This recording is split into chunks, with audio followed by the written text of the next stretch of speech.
So last night, the big dog and I were talking, Yeah, we were. and I spoke an idea that has gulp begun to take shape. Oh dear. Oh God, we're actually going to do it Super Bowl Sunday. So much so that I voiced it to my wife. And The la- evil grin that crossed her face. The ladies take over Super Bowl Sunday. And at this point in time, why not? all 5 of them. All hail the cute queen. And there may be more. Let's go. I can't do it. We'll do it live. Do it live. I'll write it and we'll do it live. Mister, will you please wake up, wake up, wake up, wake up, wake up?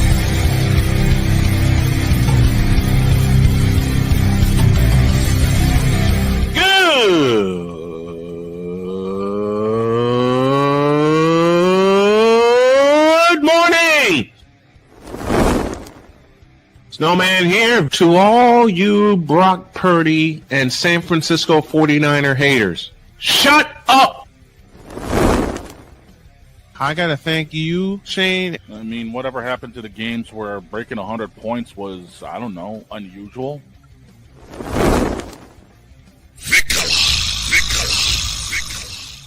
There was one word to sum up the All-Star weekend. Trays.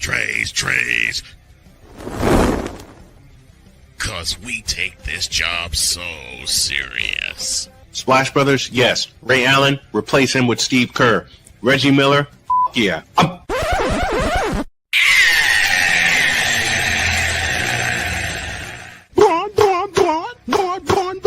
What in the all types of blue hell? I just want to eat those doggone steals. Oh yeah! Let's go, baby! Did you just wait? Did you just say you want to eat a seal? Yeet! No. I'm watching Oh. Jey Uso. Yeet! Okay, I'm like, wait, you want to eat a Wait.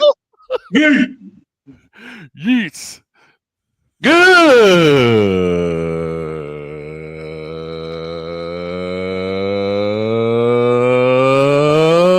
Good morning, and welcome to the Manic Football Whip Around Monday edition of Snowman in the Morning. Glad to have y'all with us, and you, dog, for that term yeet. Now I can't get it out of my doggone head. It's about to get us beat up by Playmaker, Bleep apparently. you, bleep you, and bleep a whole lot of you.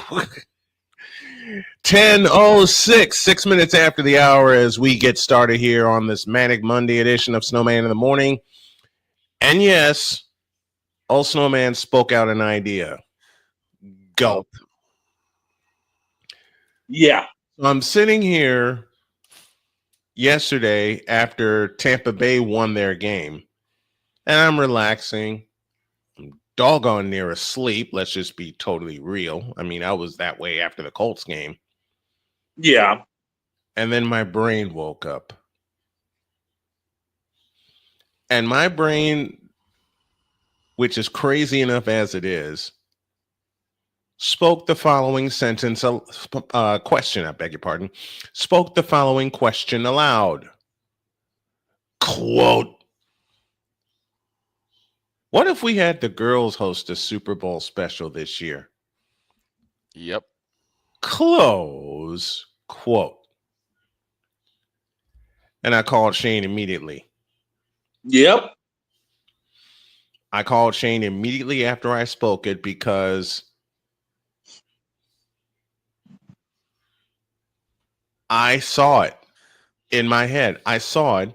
I spoke it to Shane, and he sees the idea. Then I called Victor, and Victor's next sentence to me was, you know what? I can totally see it happening. I can see it happening. I also see couches in our future. So And then I mentioned it to two very special ladies in my life. One being Allison Moran. She's all for it. You know the second one. Jody. Mm-hmm. See, even Winnie's getting in on the idea. There you go, Winnie.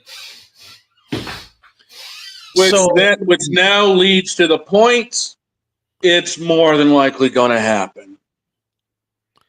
Yeah, and I mentioned it to Jody, and I said, I mentioned the idea to her, and she says, well, we're not like football nerds like you guys.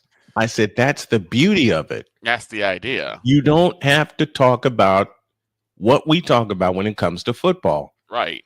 You all can bring your perspective. Exactly. And then a wicked smile crossed her face. Yes. There you go.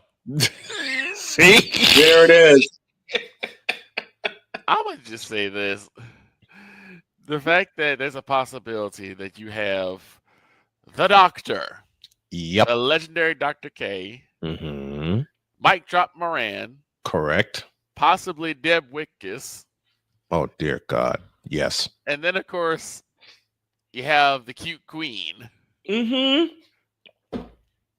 Who's going to walk in with 2 couches under her arms like, okay, who gets the 3. first one? 3. And then you add to it mine, who thinks Patrick Mahomes is the insurance guy.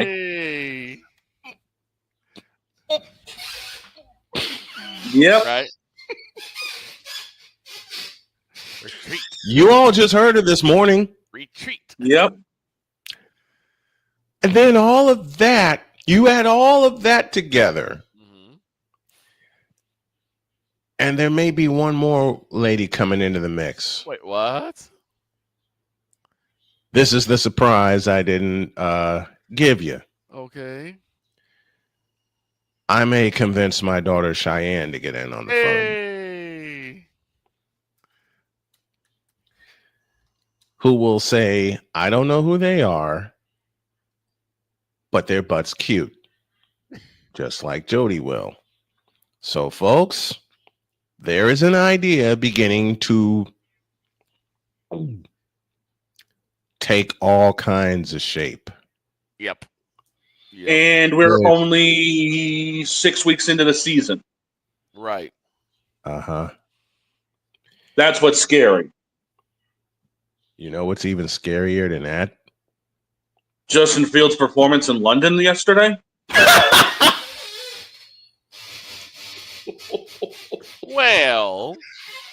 Well, someone's here to help us break it all down, and he's got a 3.5-foot smile on his face thanks to the beatdown in Baltimore. Oh, boy. Here's Agent Zero.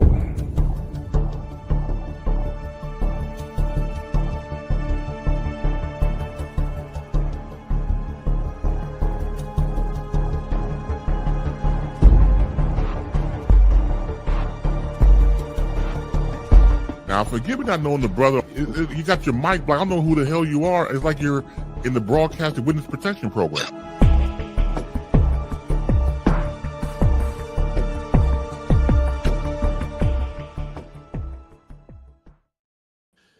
The super hacker himself, the hardest working man in content creation, is here. He is the playmaker. Good morning, sir. How are you? I'm good. And first of all, I am not happy about that performance yesterday. But you were wearing a 2-foot smile on your face when you popped in. You gotta realize I have Monday morning Raw on right now. Yes. Likewise. Like seriously. Likewise. I do not. So that's how we. There you go. At Playmaker, that's how we started the show. Because when we all came in studio, I heard it. And I asked Dog, what's he watching? And then he told me Monday Night Raw is in Australia. In Perth, yep. In Perth, and not Perth Amboy, as we heard in popular Bugs Bunny cartoons, but Perth, Australia. Right. How are you doing this morning, sir? I'm good. I am good. Good. Good. Very good. I am not happy about that performance in Baltimore. Why not? Okay. I got a little bit of news that just came across my desk, and it's quite heartbreaking.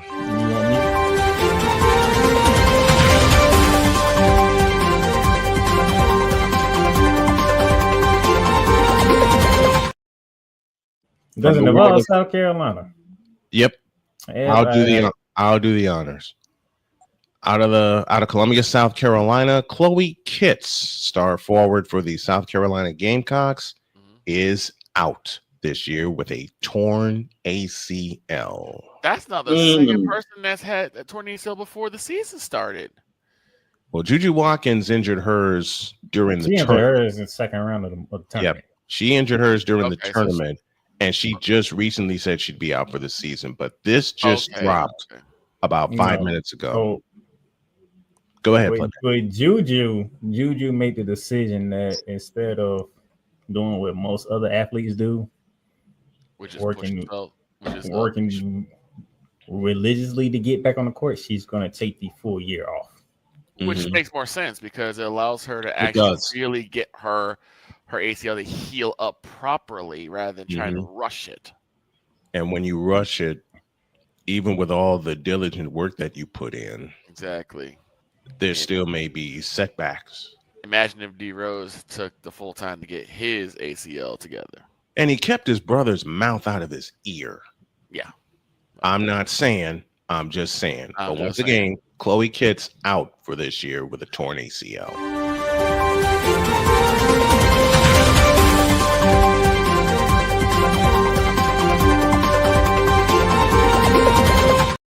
So what I missed last week? You know what? I'm glad you said that, Victor, because Playmaker is going to get a kick out of Victor raging. Oh boy, a big old kick out of him raging. Oh, I remember because Victor came when Victor and I talked yesterday. Oh dear. Yes. So, okay, Napoleon says, where do the VTubers fit into your equation for your crazy Super Bowl Sunday plan? Well, Napoleon, I answer it this way. Have your ass in here. Yep. How's that? Napoleon, you're joining the booth. Why do we have all the girls in here that put Napoleon in the middle and we just get out of the way and produce the doggone thing? Oh my God. Napoleon's gonna end up sounding more like Raj from Big Bang Theory.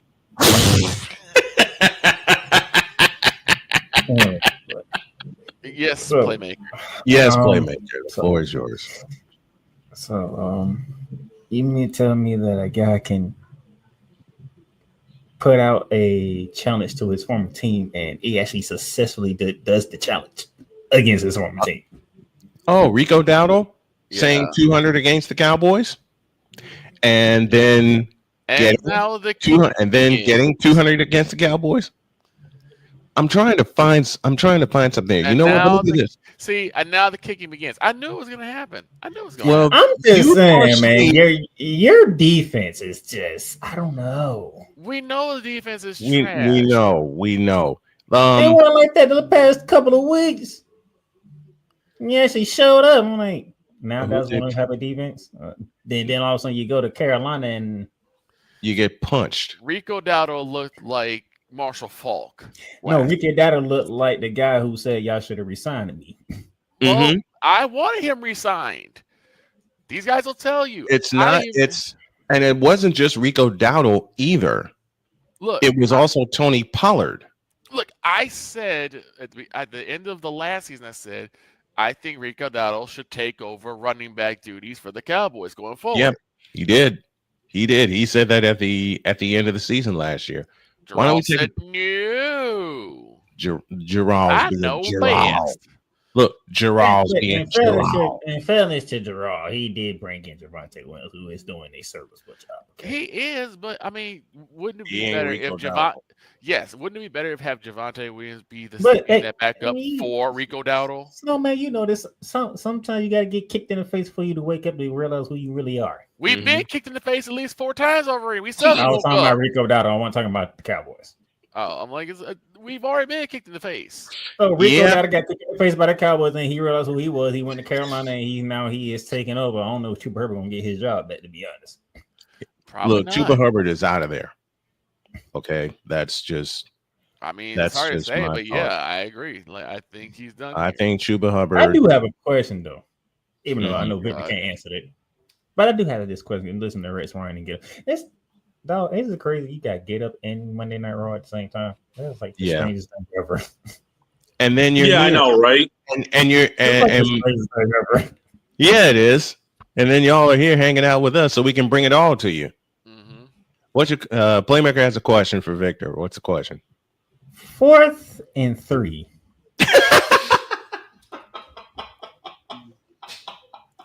And you have a safety in the goddamn end zone. Yep. On 4th and 3. 4th and 3. Why? And you're asking a logical Cowboy fan this question? And you're asking me. I say Britt don't have an answer to it. I'm asking anyway. He did. You know what Victor's thinking right now with this 4th. Just a moment. You know what Victor's thinking right now with this 4th and 3 question? 2 simple words. You tripping. Here's the problem. Here's the problem that I have. Mm-hmm. The Panthers really only ran 3 different running plays. Every running play was one of 3 different running plays. One being a counter. And for some reason, the Cowboys just had no answer for it. Victor, same play. The counter gap, which is what the Washington Redskins made famous. Right. You know how much I love the counter gap, counter tray, whatever y'all want to call the play. I learned it as when I played, I learned it as counter gap. Yeah. I learned it as counter gap. There's also a misdirection where Bryce Young would go left, but he'd hand the ball off to Rico Dowdle and he'd go up the middle. Yep. For some reason, this mystified the Cowboys because they had no answers for it. They would run right by Rico Dowdle. Oh, speaking of Bryce Young, that man got to enjoy his first ever 3 touchdown passing game in the NFL. Yes, he did. Yes, he did. Yes, he did. One of them, Rico Dowdle. Wide open. I mean, you couldn't get more open than that. But I will say, I would say you couldn't get more open than that. And then Tez Johnson said, "Hold my beer." The only saving grace right now with the Cowboys is Dak Prescott. Him and George Pickens. Because George Pickens has basically trying to make a name for himself to be wide receiver 1, even though I still think did Pickens get 200 yesterday? It got close. I think it got close. Okay, let's take a break here because Victor made a request of me. He said when we talked yesterday on the phone, he said, "Snowman, I got musings."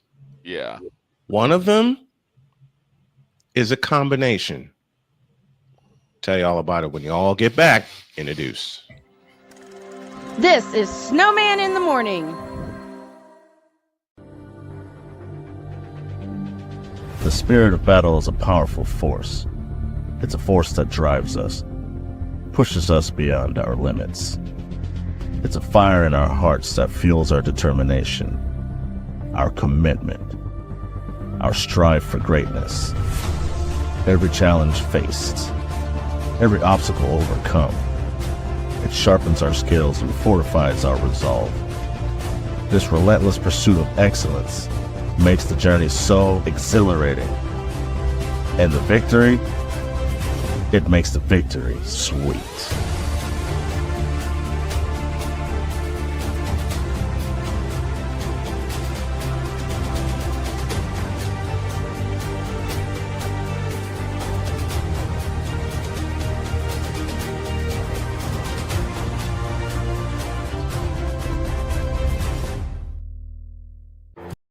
Drivers change lanes very fast, but with no outside mirrors. How come they don't crash? Introducing Angel View, the new wide-angle mirror that reduces blind spots. Angel View simply snaps over your car's rear view mirror. giving you a 160-degree view behind you. Just look at the difference. Look, ordinary rear view mirrors are small and flat, but Angel View has a huge mirror with curved glass. This convex shape allows you to see both blind spots with one glance. And with our Pro Edition special coating, it's anti-glare at night. Get your Angel View now for just $19.99. But wait, Angel View may be discontinued. Due to rising costs, Angel View is stopping manufacturing effective immediately. Once the current inventory is gone, it's gone forever. Order now. Call 1-800-495-0761. That's 1-800-495-0761. Or visit getangelview.com. Order now. Drew Willingham. In this case, yeah, you put the blame on Kyle Shanahan for apparently not preparing the team enough for the overtime rules, supposedly. Cole Johnson. Peyton was considered the winner, and he was the darling of all darlings for Gerald. With a special appearance by Tyrone Alizé McDummy. Ain't nobody calling me. Text delete, delete, delete, delete, delete, delete. Join these two football enthusiasts as they give you Total Football Talk. Live every Monday at 4 p.m. Eastern, 3 p.m. Central on the Sertoba Media and the Comey Media YouTube channels.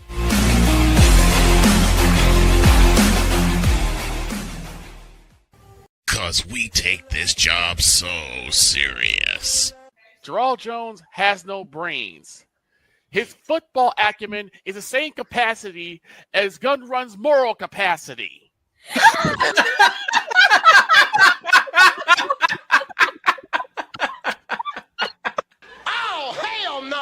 What in the all types of blue hell? This is Snowman in the Morning.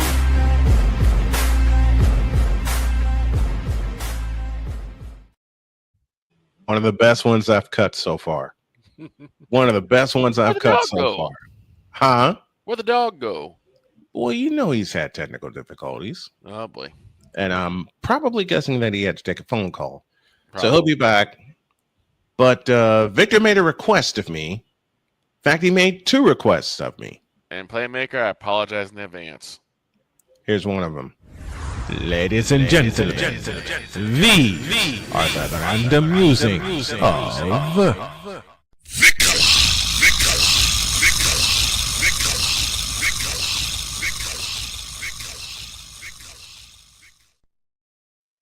and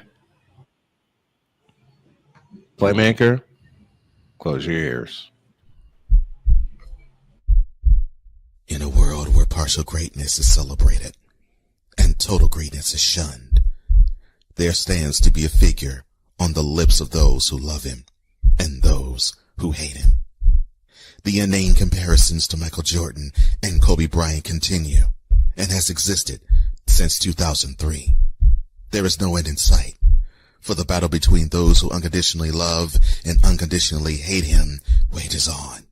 These are their stories. Welcome to the Bronzexual Confessions.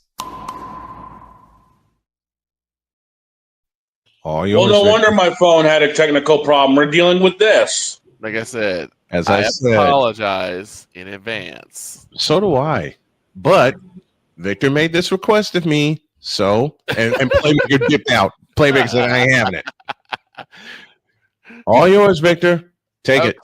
So I asked everyone, even though I knew because I watched the show, about what I missed this past week. Yeah, you did.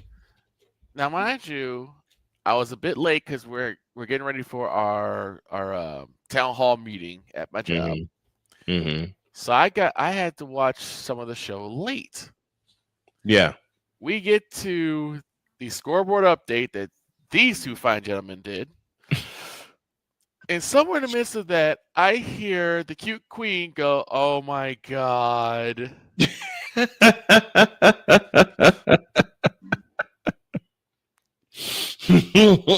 I'm like, what is the matter? And she's like, I'm face palming so hard right now. And again, I'm not understanding what the problem is. Right. And then she breaks that the big announcements. The decision, part 2, was actually just a ploy for Hennessy. Give me Yes. this.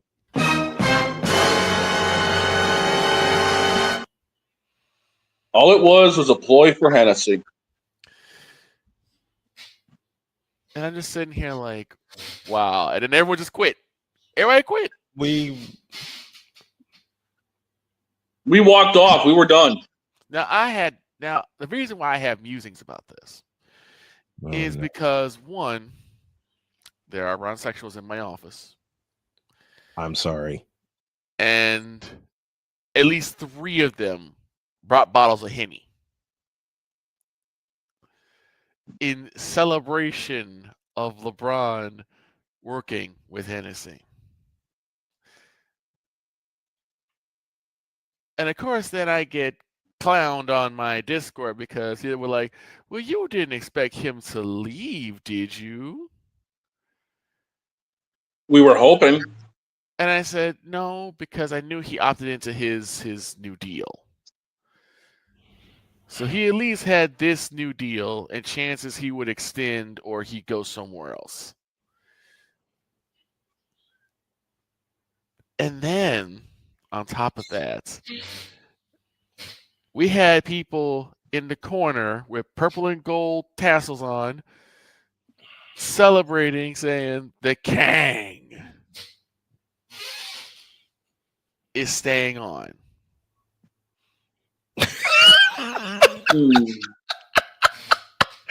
Playmaker getting this from the. I got it. And I said, look, I apologize in advance. I didn't think Playmaker was going to be on this Monday morning, to be fair. No, I was waiting for him for Tuesday. Exactly. So it's your fault. It's your fault, Playmaker. Now, here's the thing. Someone else decided to ruin my week. It wasn't me. No, it wasn't you. When someone sent me a following graphic. Oh no, not the graphic. Yeah. Oh graphic. No. They were talking about Scottie Pippen in the 90s. Who was a beast. And MJ in the 80s. Who was a beast. And basically they were saying that you could save it for next week when the season begins. No, I couldn't. No. Because when something goes in my head, I need to get it out. So no one understands this. Very, very well. I'm the same way. When someone says something stupid, I have to talk about it. Right. But anyway, so this fool said Scottie Pippen in the 90s, or the Bulls under the 90s leadership of Scottie Pippen, 6 championship rings. The Bulls under the 80s Jordan leadership, 0 rings. This goes to show that the Bulls were better under Scottie's leadership than Michael's. And we all know that LeBron is better than Scottie. So by default... Oh, hell no! So by default... Oh, hell no! Don't you even complete that thought. Yeah. So you already got that. Don't even... Dates. What are we doing?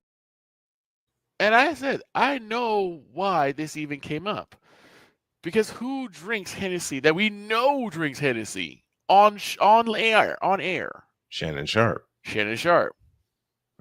So of course, his boy LeBron, his Kang, would work into with Hennessy. I can't googly moogly. I can't drink, and now this is giving me more reasons not to. Because I will never drink anything dealing with that person.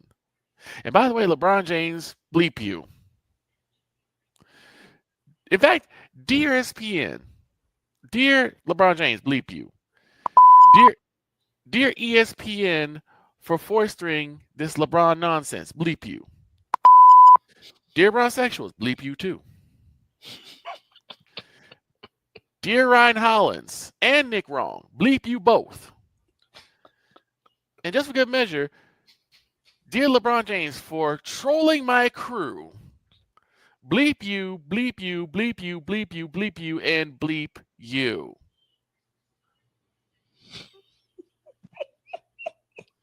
Oh my goodness. Finish it. Oh my goodness. Now get out my face, you thirsty bleeps. In a world where logic and sense flies completely out the window, while purple and yellow glasses are donned. Hold on. Oh no. Why? False start? Because yes, LeBron, it is you. It has always been you. It always will be you forever and ever. Amen. Now give me this dog on camera. Uh-oh. Oh no. Dear Bronsexuals, you. Here we go. Dear Facebook for allowing Bronsexuals to ruin your platform and ruin our fandom. You. Dear ESPN for shoving LeBron down our throats and up our asses for 23 years. You. You, and you. Now get out of my face, you thirsty bitches. In a world where logic and sense flies completely out the window, while purple and yellow glasses are donned, rises a figure who encourages ridiculous, undying loyalty. Good Lord, I'm about to throw up. This has been yet another installment of The Bronsexual Confessions. And Damien, That's I just was told to wait. That's just one. Yeah, that's why I have Meanwhile, while all that was going down, I'm sure Playmaker and I saw the same thing. Me and Shane on the same page. Raw ended very shockingly. Wow. Yes, it did. Damn. Yes, it did. How? This to say division is no longer division. What? Yeah, the Bronze and Paul have left Seth. Heavyweight champion in half. Oh, Braun Breaker. Well, they've been teasing that for a bit. Well, it just happened.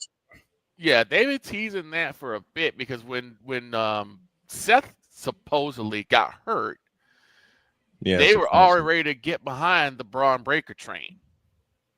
Which Braun Breaker just broke Seth Rollins. Ooh. Yeah, he split him in half. I mean, he made him look like a folding chair, and then the Auszilla tsunami'd him through the ring. Wait, what is his speed now? It wasn't like 25 to 35. No, it's like 25. I'm trying to remember exactly what his speed was because he's supposed to like take off in a run. He's supposed to be like faster than most cars. 23 miles an hour. 23 miles an hour. That's what I thought. I was gonna say 25. There's that number 23 again. And Victor, you wrong on 2 occasions. What now? When is the last time you saw me hop on Tuesday? Wasn't it like a couple weeks 2 ago? weeks ago? No, Yeah. it wasn't. It was a Monday. Well, again, you weren't even. I've been popping up on Mondays. You weren't even here last week. That's because at all. I was preparing for a show. Exactly. I thought you were behind show at that. I thought you were prepared for a show this week. See, you weren't paying attention. That's because Victor, you don't follow me on social media. That's why. Because you would know that I put a post out there yesterday, yesterday, that I'm not doing the show today because we preparing for the new season. Well, okay. Was it on Facebook? Facebook, YouTube. I'll have to separate these two. But the second half of Random Musings features Gerald and the Cowboys. Why you do this to yourself every week? A come to Jesus what do meeting. You mean? You have a random news about the Cowboys every week. Why you do this to yourself? because he's a Cowboys fan. What do you mean? I do it myself. Do you think I write the schedules for this? A come to Jesus meeting. It's your segment. A deuce. It's not. This is Snowman in the Morning. Here's an important message from the Diabetes Solution Center. Do you like pricking your fingers to test your blood sugar levels? No one does, but it's important to maintain your health. And now, by wearing a small remote device called a continuous glucose monitor, or CGM, you don't need to prick your fingers anymore. It's easy to use and helps you make more accurate diabetes treatment decisions. If you are testing your blood sugar 3 or more times daily, injecting insulin, or using an insulin pump, call the Diabetes Solution Center right now. And if you have Medicare or most major insurance coverage, you may be able to get a new CGM at little to no out-of-pocket cost. Shipping is free, and we'll even bill your insurance company for you. If you are testing your blood sugar 3 or more times daily, injecting insulin, or using an insulin pump, call the Diabetes Solution Center right now to learn how to end the painful finger sticks and get your own continuous glucose monitor, or CGM, at little to no out-of-pocket cost. Are you waking up in the morning with a sore jaw, headaches, maybe even ringing in your ears, all because you're grinding and clenching your teeth at night? That's exactly what was going on with me. That's when I found this, the Brux Night Guard. Now, the Brux Night Guard redirects the bite force away from the back teeth, reducing jaw pain while still protecting the teeth. This unique design is what makes Brux Night Guard different from all other traditional grind guards. Go to BruxNightGuard.com and order yours today. SeatGeek is the ticketing app for fans like Boomstick Lady.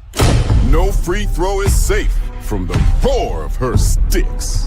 SeatGeek helps her find a seat in the direct eye line of the shooter so she can sit where her boomsticks make the biggest boom.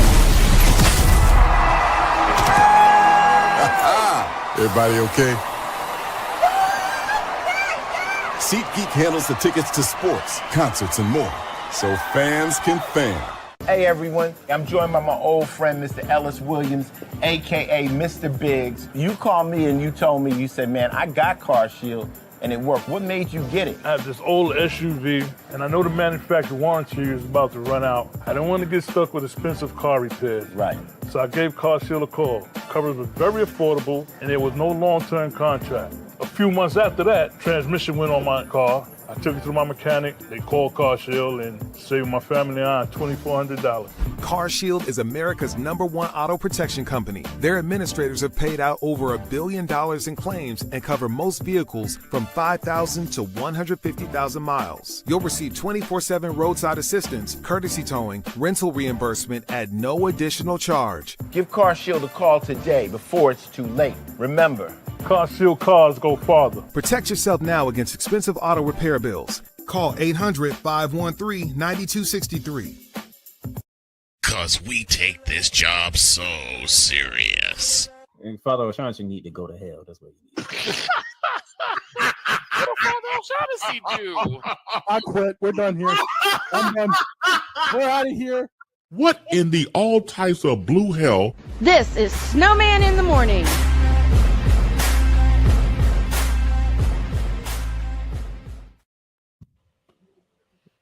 Playmaker, F you for coming up with that and making us laugh uncontrollably. See, I kind of get what Playmaker's doing now.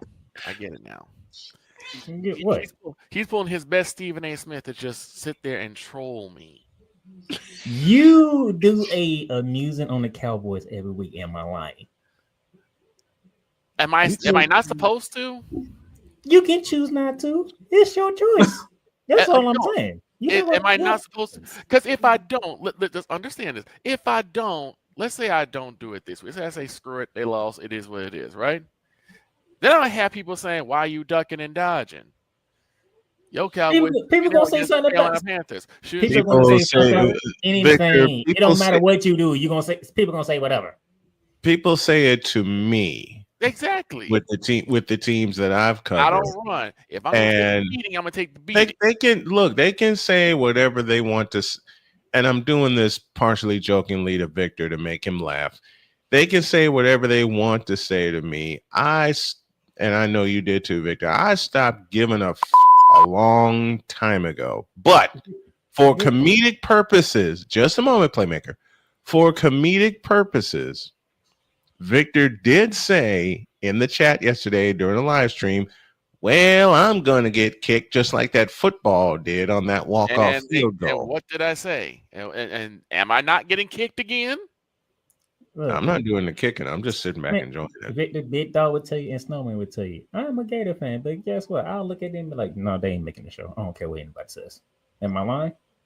Mm-mm. Nope. And I'm a Gator fan. Now I was like, nope, not making. Nope, ain't talking for Florida. Get out of here. I can talk about the things. But see, here's okay, Shane. You're gonna hate me for picking on you, but you're gonna love me for picking on you at the same time. Shane would do the same thing. He would write to me and said he would message me and say, we are not talking Patriots tomorrow. And then as soon as we come in here for pre-show, we're talking about the Patriots. He's like, this, we got to talk Patriots because I'm mad. And I'm sitting here laughing. Because again, if I don't get this out, it's going to be stuck with me for another week. And I don't need that. Well, you got another game. And there's another game after that. Exactly. So I need to get it out as soon as I can. Otherwise, I'm not going to rest. I'm not going to get any peace. So a quick little side note before we get going. Squiggle, you ain't right for that, but you're so right. Yep. Oh, Seth got destroyed worse than LeBron's career.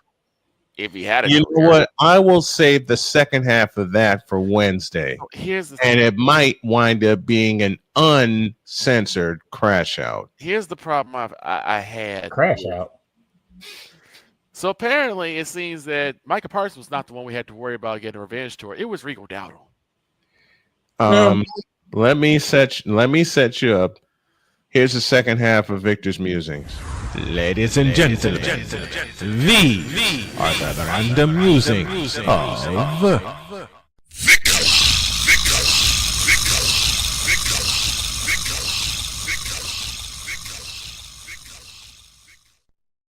I was told to wait. I did that in one, and you know what? When I made that element, I did that in one No, take. if Victor, it's all yours. you was told to wait, then why did you do the first one? Because I was told to wait. I planned it that way. Yes. Victor, the floor is yours. So, how many monumental mistakes has cost the Cowboys this year? Thanks to Gerald. The tally is up to Too now many. 15. The tally's up to what? About 15 now. But we'll go with the big two.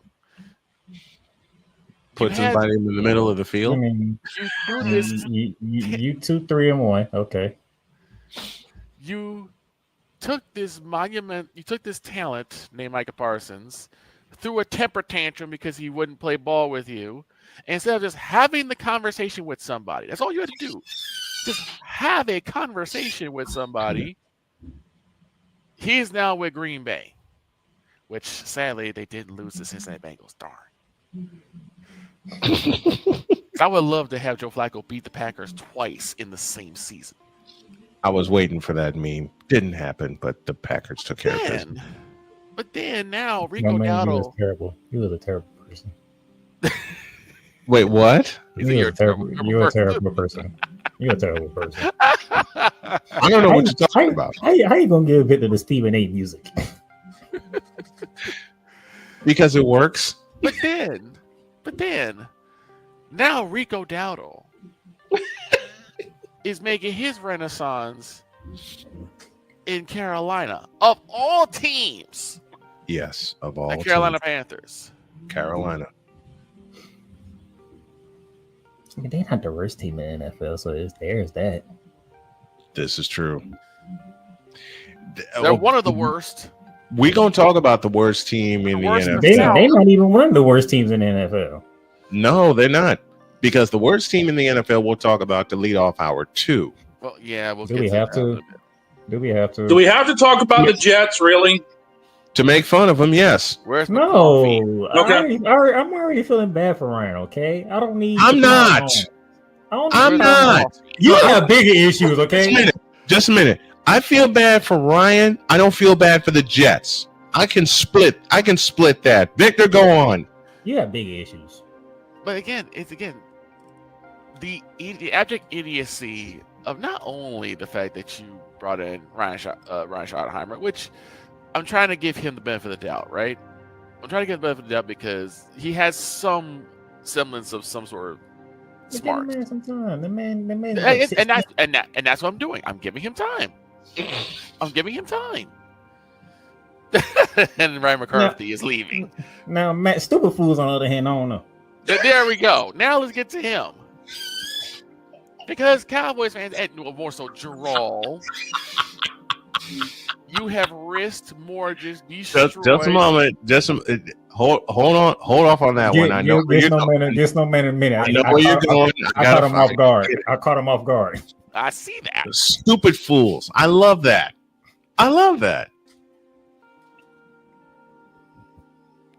Go on, Victor. Dear Cowboys, you got rid of Pennywise. That's wonderful. Ryan Schottenheimer, I'm giving him a chance. But then you risked, mortgage, incinerated, eviscerated any chance we have of playoff success. Completely yeeted away. Completely away from Matt Uberfools. Who apparently still cannot put anybody in the middle of the doggone field. Thank you, Deeks, for that. No, he did. He put somebody in the middle of the field, but the thing was, they was in the end zone on 4th and 3. Exactly. Why is you 30 yards away and they only need 3 yards? Oh, let me get to, and this is where I said I got to call Ryan Schottenheimer to the floor a little bit, to the carpet, because in the fourth quarter, you ran 3 screens in a row. You ran 1 screen, you lost 2 yards. You ran 2 screens, you lost 4 yards. Yep. And I'm thinking, okay, George Pickens has been his deep threat. Whenever Dak needs to air it out, George Pickens is there. No, let me throw another screen. And Pickens was cooking all day.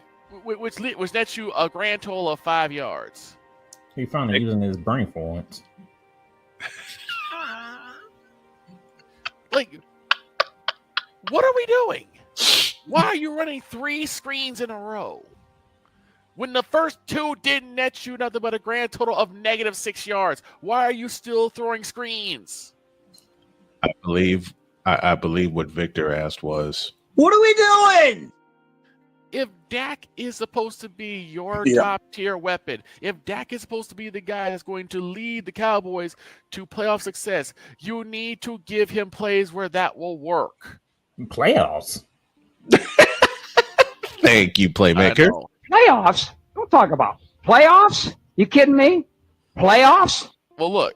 I mean, how many times and playmaker, you and Cole, you've dealt with this for quite some time.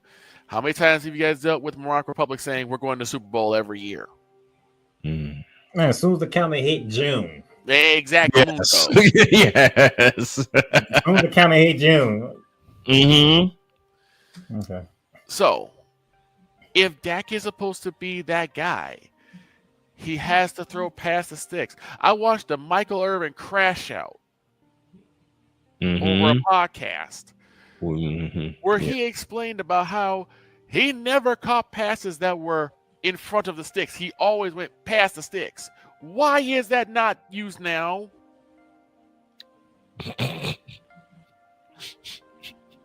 You know what? I think I know why Victor's going through this right now. Okay. Why? Because the guy that owns the team is a numbskull. Yeah, that is part of it. But here's what's going on. Victor saw Thursday night, and he saw a team that's supposed to be the defending Super Bowl champions look the way that they look, which means they can be had. Well, and then you get to Sunday, and then the Cowboys did what they did. Well, look, I said it that day, the Friday. I said, watch, the Cowboys will mess around and lose to the Panthers. After what happened with the Giants, I'm like, watch. The Cowboys will mess around and lose to the Panthers because the Panthers are not a team to sneeze at. We make jokes about them, yes.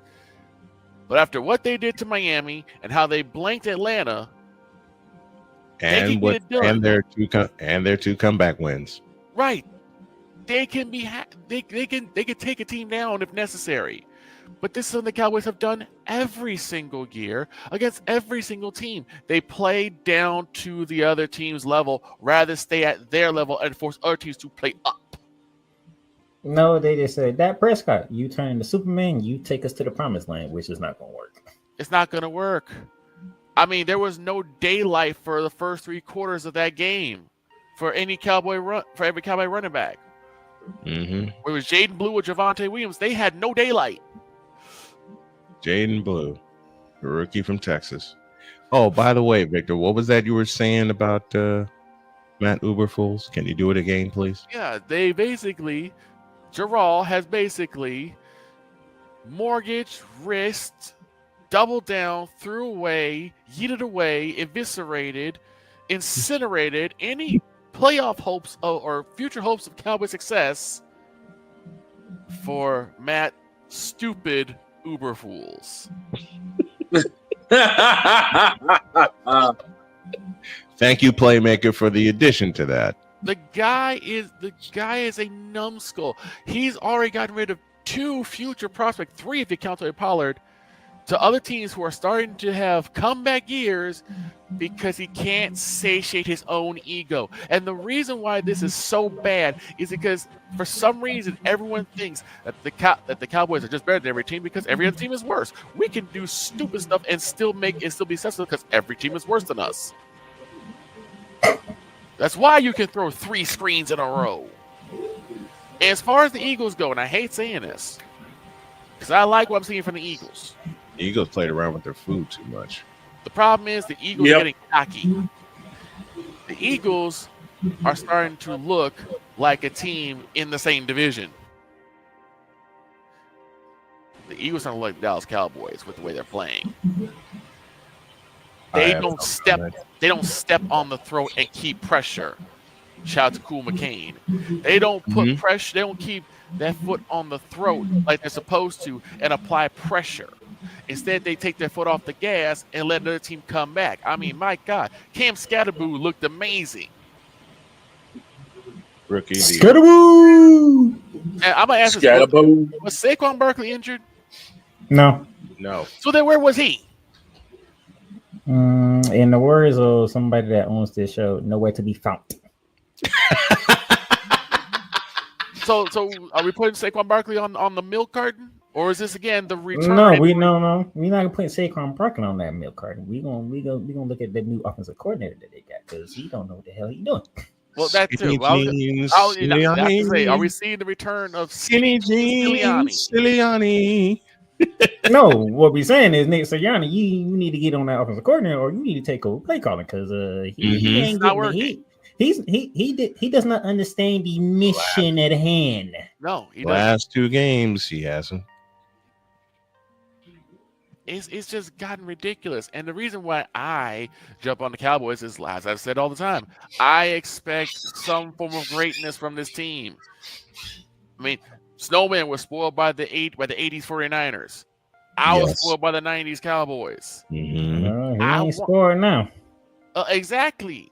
But then the thing is, you still have morons saying that, oh no, man, we can still go to Super Bowl next year. With what?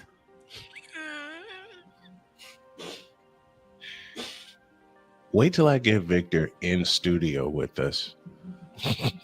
With what? What could the Cowboys possibly have? What secret weapon do we possibly have that's going to propel us from where we are now? Particularly when you have Matt Stupid Uberfools messing up with the doggone defense. We have no secondary. We keep getting beat deep over and over and over and over again. We can't get pressure on the quarterback. Just look what happened with us versus Chicago. Figure that puzzle out. Where Caleb Williams can sit there and get that bronze tan on him, get his nails and her did, and go on a girls' day with Angel Reese. Oh no! With the amount of time that he had back there, no sacks. Playmaker brought up no sacks that game. I think you hit the wrong button, Snowman. I think you hit the wrong button. I think you hit the wrong button. I think there's another button you need to hit. Wow. I think we need to go to halftime. Please, I'm done. Kill this doctor's office music because my butthole puckered up after hearing it. It did. I killed we it. need halftime. I'm not even. Victor, would you say that last part again, please? Please. I got to have it. I got to have it again. Oh, the fact that the Cowboys had Caleb had so much time in the backfield that he could sit there, get a bronze tan his hair and nails did, and go on a girls' day with Angel Reese. And with that, we've hit halftime. Wait till I find the original way he said this, and I know it was earlier. When we come back, we head to Indianapolis, Indiana. Finally, some good football. And Jacoby Brissett, what the hell was that? Back in a minute. This is Snowman in the Morning. Here's an important message from the Diabetes Solution Center. Do you like pricking your fingers to test your blood sugar level? Time. Oh, no. Damien says, we ain't slandering Angel Reese. Look, Angel Damien, Reese. just a minute. Damien, you ain't seen slander yet. Now we're back in a minute. This is Snowman in the Morning. Here's an important message from the Diabetes Solution Center. Do you like pricking your fingers to test your blood sugar levels? No one does, but it's important to maintain your health. And now, by wearing a small remote device called a continuous glucose monitor, or CGM, you don't need to prick your fingers anymore. It's easy to use and helps you make more accurate diabetes treatment decisions. If you are testing your blood sugar 3 or more times daily, injecting insulin, or using an insulin pump, call the Diabetes Solution Center right now. And if you have Medicare or most major insurance coverage, you may be able to get a new CGM at little to no out-of-pocket cost. Shipping is free, and we'll even bill your insurance company for you. If you are testing your blood sugar 3 or more times daily, injecting insulin, or using an insulin pump, call the Diabetes Solution Center right now to learn how to end the painful finger sticks and get your own continuous glucose monitor, or CGM, at little to no out-of-pocket cost. Are you waking up in the morning with a sore jaw, headaches, maybe even ringing in your ears, all because you're grinding and clenching your teeth at night? That's exactly what was going on with me. That's when I found this, the Brooks Night Guard. Now, the Brooks Night Guard redirects the bite force away from the back teeth, reducing jaw pain while still protecting the teeth. This unique design is what makes Brooks Night Guard different from all other traditional grind guards. Go to brooksnightguard.com and order yours today. SeatGeek is the ticketing app for fans like Boomstick Lady. No free throw is safe from the roar of her sticks. SeatGeek helps her find a seat in the direct eye line of the shooter so she can sit where her boomsticks make the biggest boom. Everybody okay? SeatGeek handles the tickets to sports, concerts, and more, so fans can fan. Hey everyone, I'm joined by my old friend, Mr. Ellis Williams, AKA Mr. Biggs. You called me and you told me, you said, man, I got Car Shield and it worked. What made you get it? I have this old SUV and I know the manufacturer warranty is about to run out. I didn't want to get stuck with expensive car repairs. Right. So I gave Car Shield a call. Coverage was very affordable and there was no long-term contract. A few months after that, transmission went on my car. I took it to my mechanic, they called Car Shield and saved my family on $2,400. Car Shield is America's #1 auto protection company. Their administrators have paid out over $1 billion in claims and cover most vehicles from 5,000 to 150,000 miles. You'll receive 24/7 roadside assistance, courtesy towing, rental reimbursement at no additional charge. Give Car Shield a call today before it's too late. Remember, CarShield cars go farther. Protect yourself now against expensive auto repair bills. Call 800-513-9263. This planet has been great to me. It's given me gifts that I can't even explain. It's given me adventures and memories I'll never forget. And Battleborn, I think, has given me the opportunity to go beyond and give something back. How can I be a better custodian to this planet and the place I live? That's where I am with Battleborn. Let's make the planet a better place. During bad weather, driving can become downright dangerous. What's your emergency, please? Trust Battle Vision Storm, the revolutionary glare reduction glasses that turn your sight bright during bad weather at night or during the day. Watch your ordinary vision become extraordinary. Battle Vision Storm uses light optimizing lenses that block blue rays so you see clearly in heavy rain at night or blinding snow during the day.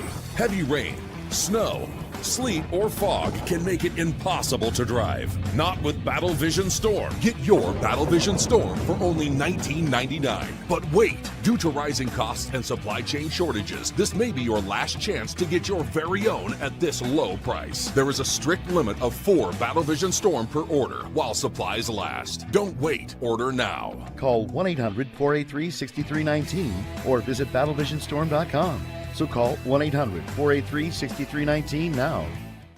'Cause we take this job so serious. The petition's on. Let's do it right now. From Seattle to Boston, from San Diego to Miami, and all points in between. Let's petition the NBA to get LeBron James traded. From the Lakers to the Warriors. LeBron James to the Warriors. We need to see it. What in the all types of blue hell? This is Snowman in the Morning.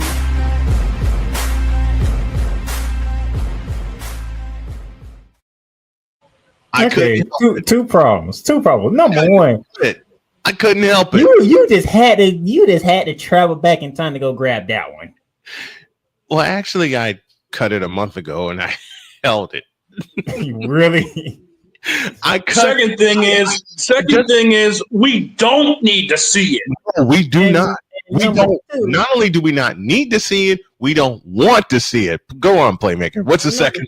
And number two, you lied to the American people. You said a minute. I know it's a popular phrase I use. Speaking of minutes, we're 5 after the hour and we owe you some IDs. You're listening to WJKS-TV, your Hoosier Sports Home and Indiana Sports Hub play-by-play voice. You're listening to WHDR-DB, your radio home and voice of the Carolinas. It's the Worldwide Sports Radio Network. You're listening to WQVZ, 1700 AM Mission Radio. For me and the Lord, we got an understanding. We're on a mission from God. Oh boy, 6 after the hour. Playmaker and Toe with us. So you live in Carolina. So that means Victor gave everybody in Carolina a gift. Yeah. Are you good, Victor? Have you calmed down yet? No. I don't even hear Victor. I think Sorry. Victor. I muted myself because I was sitting here still screaming. Well, that answers that question. There's your answer. Here's what also angered me is I saw several times where they were showing Matt Uberfools on the sidelines sitting there smiling, looking like Billy Napier as a smiling donkey. I can't use the other word, but y'all know where I got that from. I'll use it, and I'll use it because Cole used it. The smiling jackass.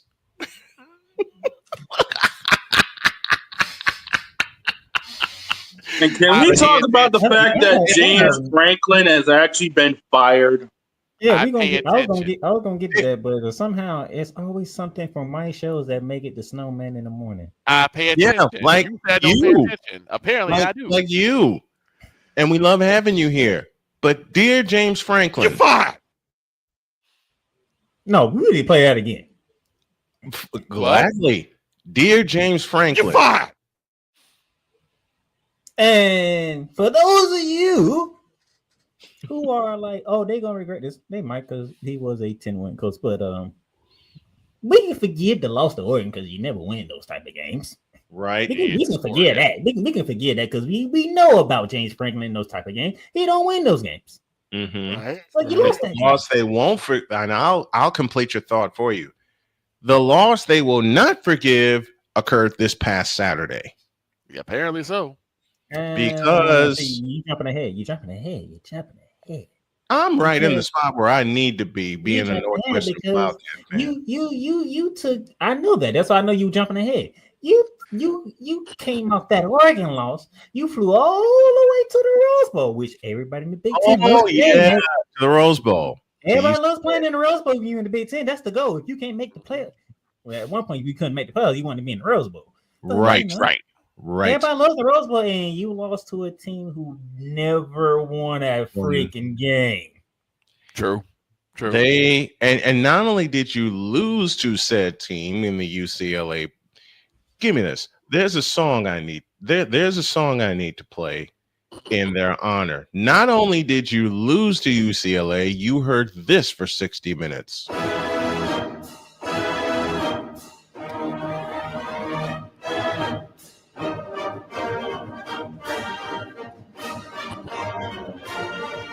You heard that, and you surrendered 42 points. I will say this. Damien does make a good point. James Franklin is gone, but Chapel Beal still has a job. No. Now, hold on. Let me finish my... Then you flew all the way back to Satteville, only to have Mike Greeny and Brian Snow look at the TV and say, what is going on here? Right?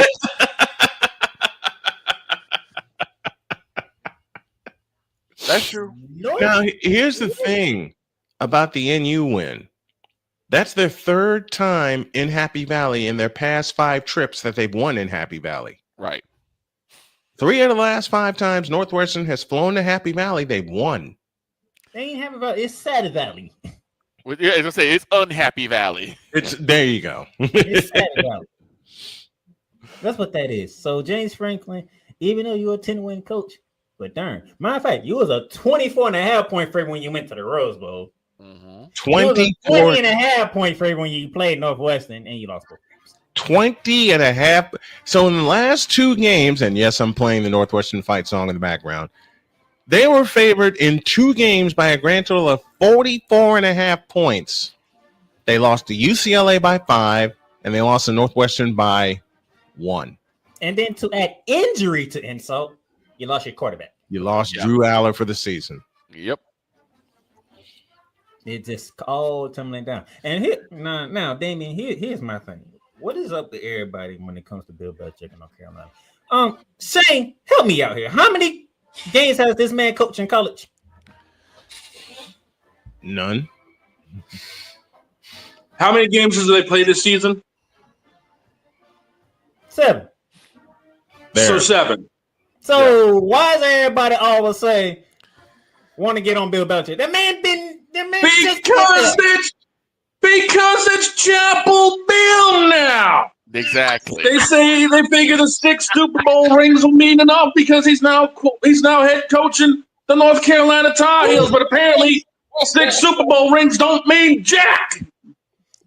He said, not me. Even though Shane with my whole route, I had never said that Chapel Bill had to be a certain record this year. He said it, not me. No, but you did say it, but most people in UNC. That's the problem. The man just got there. Yeah, most people in Chapel Bill said it too. It's time to build a program. You don't build a program in year 1. Well, they ain't gonna give it to him. Did Deion build Colorado in year 1? No. And people don't even want Deion there anymore anyway. Oh, he's and I mean, Chapel Bill's already looking for an exit strategy. Listen, Deion is saying Deion gonna be in Colorado for. Listen, Deion gonna be in Colorado for the minute, not necessarily for the wins, but for the money. I need people to stop looking for the microwave success and focus on the Thanksgiving success, because the building, from scratch success. That's the. Instead of going to the microwave, worry about what's cooking in the oven. Well, Kathy Engelbert. Oh my God! I knew that was coming. Here's my problem. Yes, sir. I don't mind Penn State letting go James Franklin. Some people think it's a bad decision. I'm not going to fault you for that because, yes, he normally wins double-digit seasons. It is what it is. But guess what? When you win that many 10-win seasons, you have no championship to show for it. There's a problem. Yeah, major problem. But everybody want to look at Bill Belichick, who just got to North Carolina. This is a travesty. This is a disaster. The man just got there, okay? Can the man get some time inside first? I guess North Carolina. I guess because of the cross. I guess they expected the instant crossover success that he had with the NFL. And matter of fact, what school are we talking about? UNC. North Carolina. North Carolina. What are we talking? What's what we talking about? Football. Them two don't go together. But here's the thing. Not since 2015. We talked to James Spivey. We talked to James Spivey a couple weeks ago. He said that there's a lot of good high school football in North Carolina. There is. Yeah, but then they end up leaving North Carolina. Just a moment. There is. Just got there. Mm-hmm. There's a man scour the. There's a lot region of first. There's a lot of great high school players from the region that my family and I lived in, which is the Triangle, and a region I'm familiar with, which is the Triad, Greensboro, Winston-Salem. That area. There's some great high school football talent in North Carolina. And also, I can confirm that. And also, what I think most of us are forgetting is how exactly fickle fans are. They want instant gratification. They want titles now. You don't get titles now. They want. Well, I mean, you think about it. Boss man, hold up. You think about it. Boss man just brought up a location in Winston-Salem that's expecting things. Because look at the racetrack they have, Bowman Gray. Those people are rabid. Oh yeah. So I've talked. You got to figure everyone's going to be rabid in North Carolina when it comes down to the home state team. Correct. So yeah, Belichick's unfairly getting his butt handed to him. Plain and simple. Let the man stick around for longer than a cup of coffee. He'll develop it. And that's the thing is that they also look at the fact that the first game they got walloped. So it's TCU. They did. It's TCU. Okay. It's the fraud. Again, I'm not disagreeing with you guys at all. I'm just telling you that I think from the fan perspective, they're gonna sit there and say, "We got Bill Belichick. He's supposed to be the best coach in NFL. Why can't he work with UNC?" I agree. They need to work the process. Do you think Phil Jackson would have the same success if he coached a college basketball team? No. I don't know. No, not. you have to. You have to learn when you in college. You don't learn triangles. True. My whole thing is like a lot of times, particularly college fans, they're like, "We want wins now. We want championships now." They don't know patience. NCAA is not the NFL. Like I said, let the man build his recruitment class. He'll get his players. There's like several hundred jokes in my head right now. Look, I said, I agree with everything y'all are saying. Save them for Friday. I'm just looking at it from the crazy fans' perspective, and college football fans are some of the craziest fans out there, not named the Monarch Republic.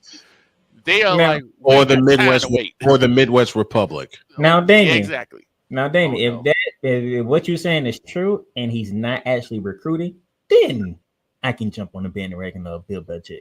You need to go because you're not really doing your job. Mm-hmm. Right. But I have not heard reports of that. Nor have I. I have not heard those. Like, I mean, they want This is a trial period for Bill. This is a trial period and anyone with a functioning brain would know this is a trial period. This is a startup for what they think is going to be. You said functioning brain. That should tell you everything. That should tell you what you need to know right there. You said functioning brain. Yes. That should tell you what you need to know. Now, can I go back to the NFL? Go ahead. Because Snowman. Oh no. You might be leading the division, but for how long? Not much longer. Especially after the injury we all Especially after what I saw yesterday. Playmaker, this one's mine.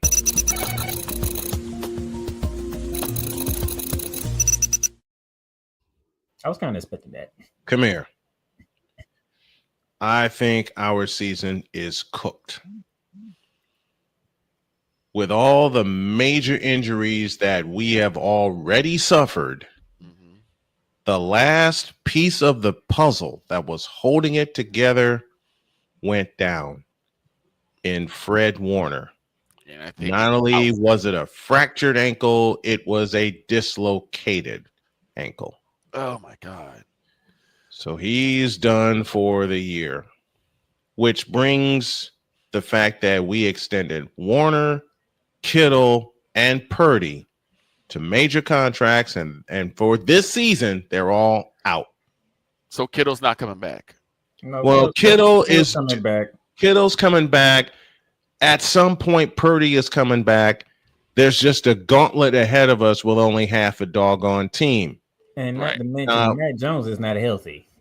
Oh, Mac Jones has been beat Mac Jones up. also hurt. Yeah. Mac Jones has. You know what? I'm going to do something I know Damian won't have the nerve to do. I know a few other people won't have the nerve to do. And yes, Damian, I am picking at you mercilessly. But I'm throwing Mac Jones, and I am one of the ones who threw Mac Jones under the bus. I am now lifting him from under the bus because of the guts that he has shown in being the 49ers backup quarterback. Yeah. Back-to-back games with 300 yards, though 2 costly interceptions, though they missed 4 opportunities in the red zone that were field goals instead of touchdowns. I've outlined that many, many times before. But I got a bunch of applause for these 49ers and the way they battled yesterday against a superior team in Tampa Bay and the possible MVP in Baker Mayfield. And yes, Dietz, I thought you were completely bleeping crazy when you mentioned it to me. Then I watched it in full. Forget the game against the Eagles. That was an aberration. If you think about it honestly, Tampa Bay should have beaten the Eagles. When Tampa Bay held Philadelphia, when Tampa Bay held Philadelphia without a passing yard in a full half, the second half of that game, and Tampa Bay was on their way to come back and winning it, they just ran out of time. Unfortunately, with all the injuries that have piled up, now, yeah, we're going to get some pieces back on offense. It just depends on the matter of when. I don't want to say this out loud, but the deck is stacked against us. Big time. We lost Kittle and Purdy after week 1. Jake the Snake Tonjes rode to the rescue in week 1. The defense rode to the rescue in week 5. Doggone near snatched that in week 6, but then Baker Mayfield said, hold my beer and my whiskey, and connected with Tez Johnson for a 46-yard dagger. What? Tampa Bay is no slouch. I said that at the top of the year. I hold true to that. Now, we've made jokes on this program that Tampa may win the AFC South by default, but Tampa Bay is a damn good ball club. I'll take the loss yesterday. And Jackson and the Jaguars too. Look, we got socked in the mouth and kicked in the by the Jaguars, especially when Devin Lloyd read the room and picked Brock Purdy up twice. Damian, you're a liar. No, he wasn't against Mac Jones. He actually wanted Mac Jones to take the starting job. I still don't think he's going to have. That's not going to be the case. But this is about yesterday, and people. My wife and I talked about it yesterday. She says, "Man, the 49ers lost 30-19." I said, "Honey, it was a 1-possession game for the entire game." She said, "What?" I said, "Yeah, it was a 1-possession game the entire game." But when you throw 2 interceptions and they turn them both into touchdowns, you're going to have problems. And I'll ask this question. Who's to say that Mac Jones isn't happy being a backup? Exactly. Oh, at this point, Matt Jones needs to be the backup so he can get healthy because he needs to get – look, this 49er team needs to we're minus Bosa and we're minus Warner for the remainder of the year. When is your bye week? We don't get a bye week until week 14. And by that time, you want to talk about the troll job? We've made jokes. We've made jokes on this program about which teams are getting trolled. You know, especially with the schedule of the bye week. San Francisco got trolled big time because we don't get a break until week 14. How much of a team are we going to have left is going to be my major problem. When did the Cowboys get a bye week? Sitting at, but I will say this. Yes, we lost yesterday. There were factors in why we lost, not only against Tampa, but against Jacksonville. Turnovers being the main reason. But sitting at 4-2, 3-0 in the division, even facing a gauntlet that we got coming up, I'll take it. Now all we got to do is get some pieces back. The big question being when. Oh, and to answer Damien's comment, Purdy's the starter, and that's that. And I've had many people ask me, you don't know if Purdy's coming back. Very true. But at the same time, look at his injury. It's a turf toe. Want to learn about that right. He's basically earned that right to be the starter. He earned that 2 or 3 years ago. Okay, week 10. And I will say this. Want to know about turf toe? Talk to Jason Kelsey. That's no man's take. What's yours?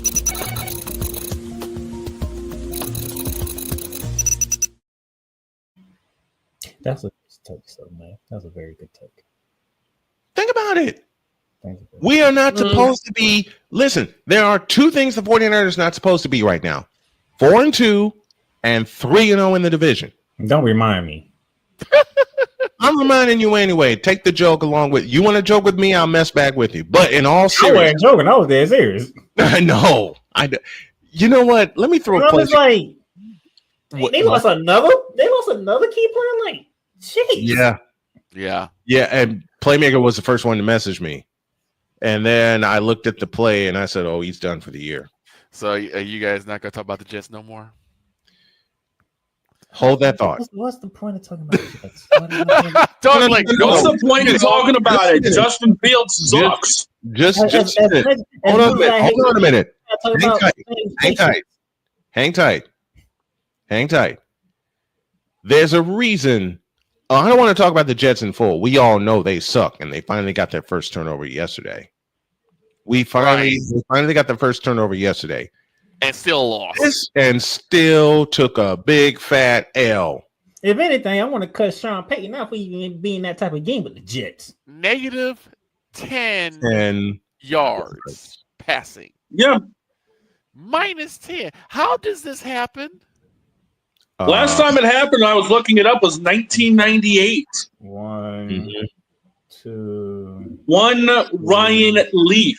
Ryan Leaf. 4, 5. What are you counting? 6, 7, 8. 9. Because Justin Fields got decked to the ground 9 times by the Broncos. Let me say this. Dear New York, and this is where Ryan's going to throw every piece of coffee and beer at me that he can. But I've got to do this. But I've got to do this joke. Dear New York Jets, you have yeeted away any chance at repeating 2009 and 2010 for Justin Fields. I have said this since his days at Ohio State.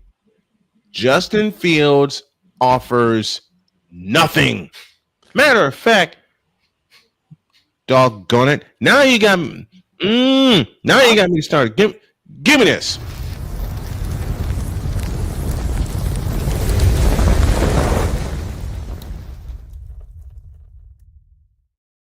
Really? Now I get to have fun. Really? You putting the Jets on the hot seat? Are you serious? I'm not putting the Jets on the hot seat. They're a permanent hot seat. I'm putting Justin Fields on the hot seat. I'll ask. That's even worse. No, it's not. Yes, it is. It's not worse. It's necessary. No, hot seat is for people who you expect to do things and they ain't doing their job. That's what the hot seat is. Well, here's one of them. Because of all the expectations, because of all of the tempered, cautious expectations around the Jets, of which I'm not a part, thank the Lord for that, I am putting Justin Fields on a permanent hot seat, just like the Jets are. And I will begin by saying this, and the fellas have said it before, and I began a segment like this. Justin Fields, you suck. You hold on to the ball way too doggone long. He's not even running anymore. And Justin Fields.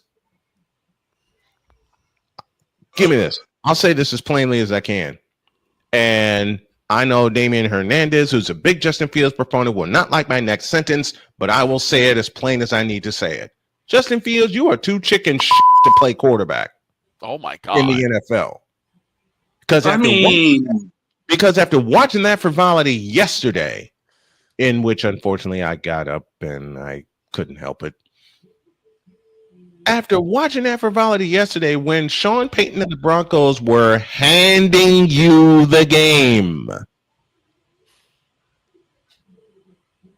you get put on your ass 9 times against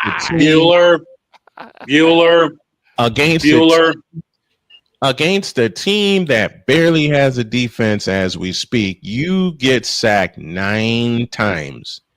And everybody was talking about your talent, so much so that the Chicago Bears, of all teams, yeeted away their future to move up in the draft to select you.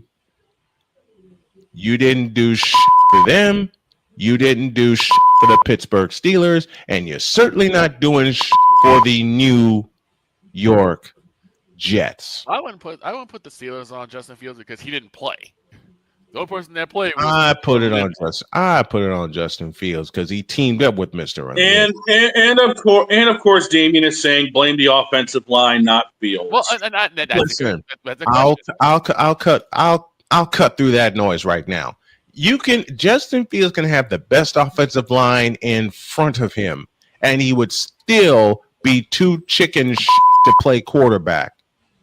Look at the way he holds up. He had an offensive line in front of him at Ohio State. And since he's been in the NFL, he's played like he's looked like and his quarterback play has been since the moment he came into the league. You can blame the offensive lines if you want to, and they certainly do deserve some blame. You can blame the offensive coordinators. Matt Uberfools, hello. Matt Nagy, hello. We can't call timeouts. This man's putting Justin Fields on the hot seat. He could have put Miami on the hot seat. He could have put Detroit on the hot seat.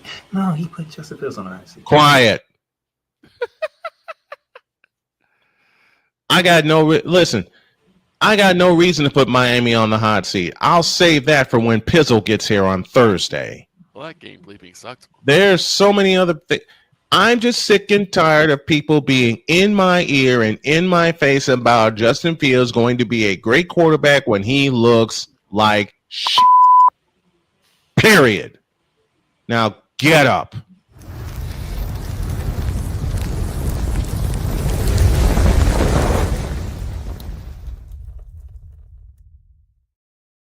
This man was on the hot seat because of a minority of the people who talks about Justin Fields. This ain't a minority. Do you want a hot seat? Trust me. Do you want a hot seat, Playmaker? You want a hot seat. Playmaker, you keep out of this. This ain't a minority. Well, here's other Trust me. Again, I'm not. It's definitely a minority because nobody's looking for the Jets. Ain't nobody looking for Justin Fields. This is why I put Justin Fields himself on the hot seat. Ain't nobody looking for him either. He's irrelevant. Shut up. We got some business to do. Let's go down to North Carolina.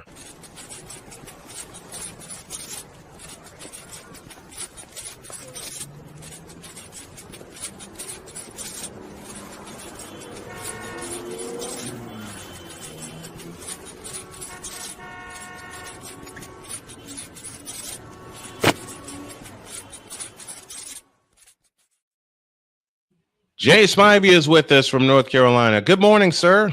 Good morning, gentlemen. Good morning, Mr. Spivey. How you doing? I'm hanging in there. Well, you're doing better than me. I just heard your conversation about Justin Fields. I got the answer for you. He sucks. See? And he looked like garbage yesterday. And his team was an embarrassment yesterday. And his coach did him no help by literally sitting on the clock at the end of the first half. Yep. Aaron Glenn should be called down for what he did yesterday. Aaron Glenn should be fired. That was awful. It was awful. Well, at least you're doing better than me, Jay, because I had to watch the nonsense that was on at noon. In Carolina. Yeah. Well, I don't normally root for the Panthers, but I rooted for them yesterday. I know you did. It goes. This is why I've been to say he's always getting kicked. It goes to what I said. It goes to what I said a long time ago. There are two things that every NFL fan has in common. One, they want to see their team win, and two, they want to see the Cowboys lose. It feels damn personal. I'm gonna be Well, a honest. large part of it is the guy who has a birthday today. The guy sitting up there who apparently the man that turned 83, Jerry Jones. Gerald, yes. 83 years old. I knew there was a reason why they. Oh, he did do your favor though. He didn't speak after the game. I knew they had this reason. Wait, I knew there was a reason they had like 3 fuel tanks of Jack Daniels back there. Fuel tanks, not bottles. Fuel tanks. Why gotta be fuel tanks? Wait a minute. Wait a minute. I was supposed to have that delivered not too long ago. Damn it! Yeah, they hijacked the Dogfather's supply. I'm sorry. Damn it! They went to Dogfathers. Jay, your thoughts on the Carolina game yesterday? Well, a lot of people seem to be surprised. I'm not. I mean, the Cowboys are like it's like a Jekyll and Hyde team every week. Mm-hmm. I mean, you play. I know they played in Charlotte, which is not that much of a home field advantage. No, it's not. But because I mean, the Cowboys fans they come everywhere. SoFi Stadium. But I mean, what'd you say? There and you, I mean, I raised some SoFi Stadium in that regard. Yesterday. Carolina they'll probably beat the tar out of Washington next week. And there's so many. Jay and I have talked about this before. Victor and I have talked about this before.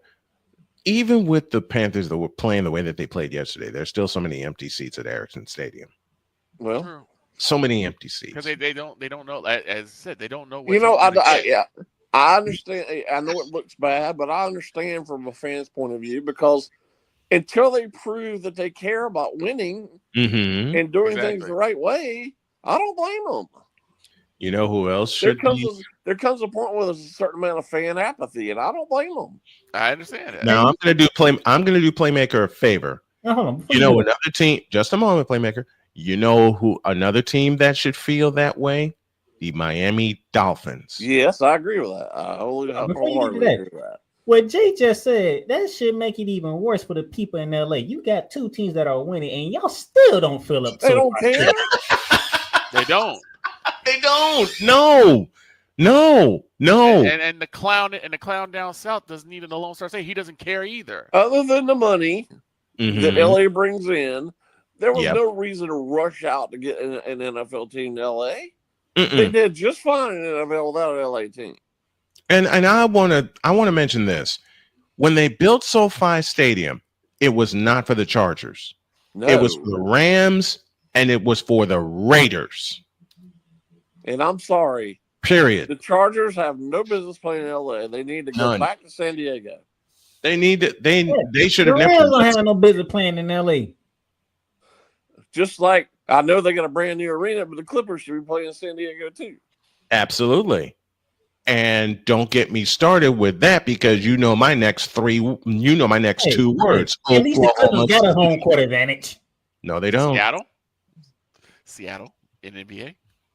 Oklahoma City should not be celebrating. That team should be the Seattle Supersonics. Well, I think we're about ready to see a team back in Seattle when they add two teams. That team won the championship in Oklahoma City. Okay. And I'm not buying it. That team. You don't have to buy it as long as far as I'm concerned, will be the Seattle Supersonics. No matter how you feel, you can't call me. I can. You cannot. Well, actually, I can't. Playfully, I can. When does either team in SoFi have a home field advantage? They never do. Never. Nope. I mean, as soon as we got done with the Colts, the first thing I saw was 49er fans bought up 61% of the ticket. I'm like,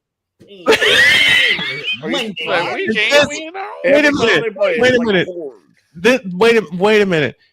Playmaker has said this to me so many times off the air, And he put it in a very playful question one year when he says, "Why are y'all buying up all our tickets in SoFi?" And I do. And I will. This is a running joke with my wife, and I will give him the standard answer. I don't know. How about this? How about we go back to St. Louis and y'all move San Fran to LA? How about that? No, heck no. Nope. Give me this button here. No. Fan base in LA than us. Bishop. We'll hold off on the Bishop right now. Jay Spivey with us, 38 after the hour. Matter of fact, I'll do this for Playmaker, and I'll make him smile. You know what Rams fans say to us every time we come to SoFi? You tripping. More like, why? Now, Why? that Jay go back to Miami because, that's... What should have been your hot seat in Miami. What do you think it means that they put both teams on the East Coast yesterday at 1 o'clock? So that means that you're watching on the West Coast at 10 a.m. Yes. At the same time they were playing. At the same time. That is rare. That hardly ever happens. Because the Chargers played in Miami. We'll get then. I will do Playmaker a favor because we all are going to put Miami on the hot seat right now.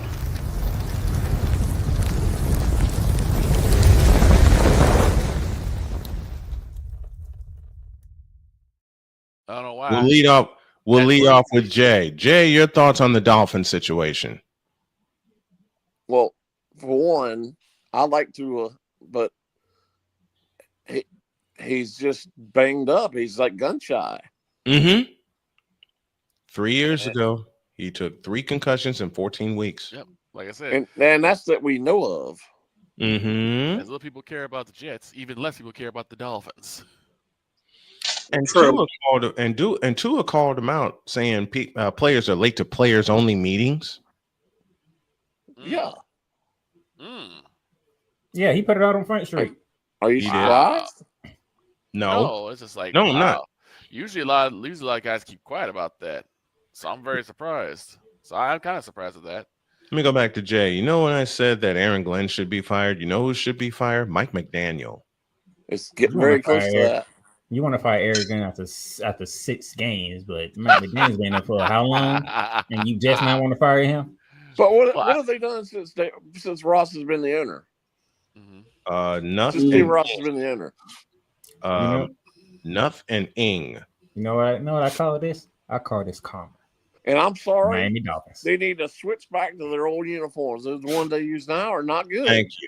Thank you. Man, I don't care about the uniform. This is karma for how they did a certain coach up in Minnesota. Oh, that ain't karma for that. Yes, it is. That's karma for them not putting a good football team together. More like it's karma for basically putting two. Guess who would have put a good football team together? It ain't Minnesota, I'll tell you that much. I mean, what have they done since should still be the head coach of the Miami Dolphins. They won't be going through this right now. That's true. Yeah. That was a terrible decision. Well, it's Miami. I was gonna say, has Miami ever made a good decision? Not since Don Shula. Well, you talking about the Miami football team or Miami in general? Miami Dolphins in general, the football team. Miami football team. There you go. You just gave me something. Since you mentioned that, you know, Snowman, I mentioned this a long time ago. All those people clamoring for Eric Bieniemy to get a head coaching job. Yep. What has he done since then? And where is he? I know he's coaching somewhere, but what? I haven't heard his name in. The Chiefs miss him? No. I've heard people say they should change the name from Eric Bieniemy to Eric the Enemy because he's the enemy of. There were millions of people who thought he should have got the head coach's job. Yes, why? I remember that. I remember that. Wait a minute, where is Eric Bieniemy anyway? He's coaching somewhere in college, and I forgot where he is. I don't think he's coaching in college. Oh, where? I don't think he's coaching in college. Research here. I saw him recently. Live research here. Eric, as Chris Berman says, Eric's sleeping with Bieniemy. That's the nickname Berman came up with. Right, he did. For it. For God's sake. But there were going back to last night. I mean, do you think Mahomes and Andy Reid miss Eric Bieniemy? No, They have not a Matt chance. Nagy is their offensive coordinator. Matt In Nagy. name only. In name only. Exactly, because Andy Reid is the real offensive coordinator. Yep. I've been saying that all along. Yeah, he ain't coaching He nobody. is running back coach for the Bears. I'm hearing. He's the running back coach. I mean, running back seriously. coach. Okay, that's Damon. He had better signs, so he wouldn't know. All these people who thought he should have got the head coach's job. Yeah, you know what happened? You know what happened? He incompetence he took his stupid behind to the freaking Rose Bowl. That's what he did. Mm-hmm. You shouldn't even went to college. Should took the year off. But no, you want to go down to UCLA, and then when James Franklin, like James Franklin. Thank you, Jay. Like James Franklin, who won nothing.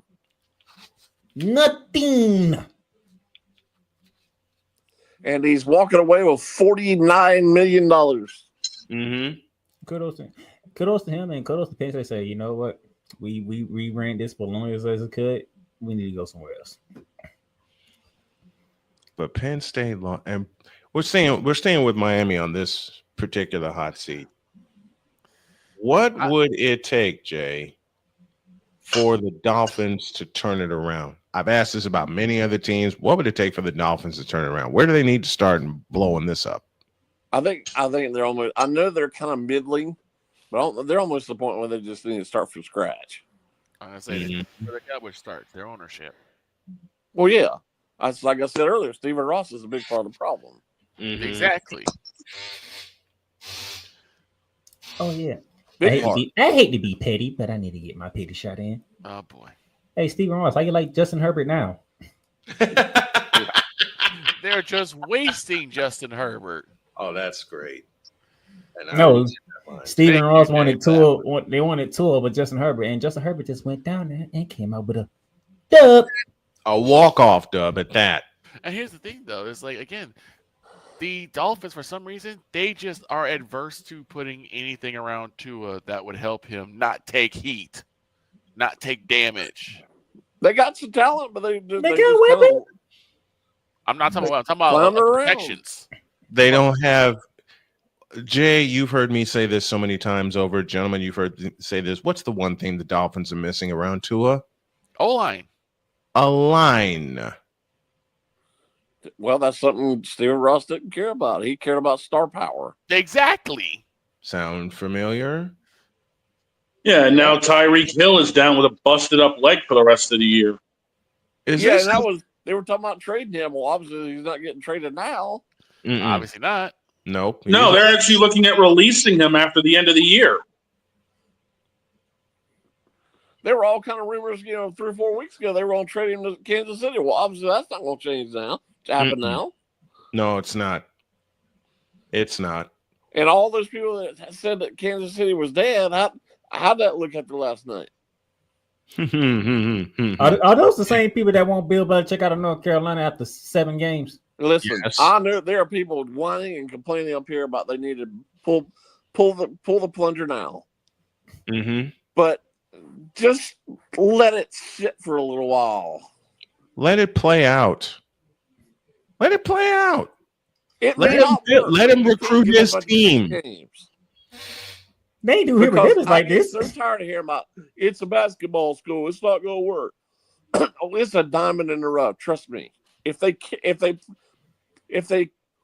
keep up and dedicate to football, they're going to win at some point, whether we have Belichick or not. They're going to win. Larry Fedora, hello. They have every resource in the world. Larry Fedora, hello. He did it. That was horrible. He was terrible. He who didn't even recruit the state. No, he didn't. He went all the way. He went out. I talked to many high school coaches. They all told me he never recruited our schools. Never even came by this visit to say hello. And you said a couple weeks ago, and I agree with you, there's a ton of talent in Carolina for high school football. It's it's probably one of the top 10 states in the country for football. Mm-hmm. People just don't know it because everybody looks at this as a basketball state, and it's not. It isn't. It's just I had a chance to cover some high school football for 1 year down in North Carolina, and the talent is crazy. I see it every week. This state is loaded with talent. Yeah, and a certain person down there won't acknowledge it either. We know who we're talking about. Only covers one school. Yeah, he covers one school, and he sends me all over the doggone state. Yeah. And Dean's point, it's the entire team. He's two. It is the entire team with Miami. There's nothing there. Offense, defense, Damn. special teams, they all are trash. It's not even. The answer is not even close. That answer is not even close. I don't even know why you asked that question. Let's ask it to Jay. Who sucks more, the Dolphins or the Marlins? Ooh. I know Jay is not. I think that is not no tough probably- call. The Marlins is way worse than The Marlins have been a disaster for a while because as soon as they get good, they start selling all players. Yeah, they win 2 World Series and then they blow up the team. Well, I can't blame the fans at all for not coming to see them play. Let them play the entire season. And Next. well, I mean, I've never been there, but apparently their stadium is pretty nice from what I gather. It is. Thing is, it is. There's just nothing in it. When you have something nice, well, can you blame them? But it's ugly inside. What's going to happen? I don't blame people for not showing up. I'm certainly not. That's one of the few stadiums I won't visit when I do my stadium tour. But I'll probably take a visit anyway, just to take in the game. I'll sit As long as it's in the middle of summer and the roof's closed and it's air conditioned, I'll go to every game in the world. Mm-hmm. But I'm not pretty much going like to sit this. there through 100% humidity and pouring down rain. Think of it like this. You'll take SoFi Stadium and it's the home of the New York Jets. That's what it is with the Miami There's Marlins. the joke right there, the Jets. Oh, no. There you go, Snowman. I tied it all in for you. Here's minus 10 yards. It was awful. They were terrible yesterday. I've seen more. That's what I happens watched when you almost get the whole sacked game 9 yesterday. times, okay? When you get sacked 9 times, they come off your passing yard. Justin Fields was terrible. Yes. Hey, Justin Fields was terrible. The O-line was terrible, okay? It's terrible all around. Hell, even Sean Payton and the Broncos were terrible. They shouldn't even have been that close. And the Jets finally forced a turnover. And guess what? That was the first player that got there in game. Yep. What I mean, Yep. Kurt Warner and Rich Eisen called the game, and they were both incredulous as to what the heck the Jets were doing the first half yesterday. Yep. Kurt Warner was speechless. More often than not. They were on the 40-yard line and basically kneeled the ball. No, Mhm. they faked the punt, got the first down. It was like, okay, we're done. Yeah. Yeah. That was it. What was the point of you faking the punt for then? I have no idea. It irks me about that whole thing is that Why is he not being called on the carpet? I don't Being know. Aaron Glenn. Because he just got there. Because it's New York. And for some reason, Jets fans still believe in Aaron Glenn. He just got there. He just I got heard. there, so I heard they this. give- I heard this Thursday night in the Giants game. Mm-hmm. Even though the Giants won the other night, the Giants have the worst or the second worst record in the last 8 years, only surpassed by the Jets. Yep. Yep. The 2 worst teams of the last year are both New York teams. Yes. Yes. But guess what? They're more There's- incompetent than the there's- Browns, who have 8,000 quarterbacks, but yet have none. But then again, the Browns will Brown. So Speaking of the Cleveland Browns, Oh my goodness! they started their 42nd quarterback Since 1999. 1999. Unbelievable. And you wonder why you can't win. Again, Browns will Brown. 42 quarterbacks have started a game for the Cleveland Browns, and some of the names of these quarterbacks: And you Spurgeon trade your quarterback last week to a division rival to a division rival. in your own state. Hey, look. By the way, since we talking about the Browns, Pittsburgh Steelers fans, if I was y'all, I would be worried because that was not an inspiring performance by the Steelers. Nope. It doesn't matter. It That was division's not- so horrible. They're going to win this division and run away. It was Yeah, they are. 9-3 after They're the gonna win. half. They gon' no, I'm telling you this right now. I'm saying this live on air. Steelers keep playing like they playing on offense. They gonna mess around and they gonna leave that door crap for the Baltimore Ravens to get healthy and come get them. Because I seen the second half of the Baltimore Ravens schedule. That schedule is very favorable in Baltimore Ravens. Have you seen their defense? I seen it. Yep.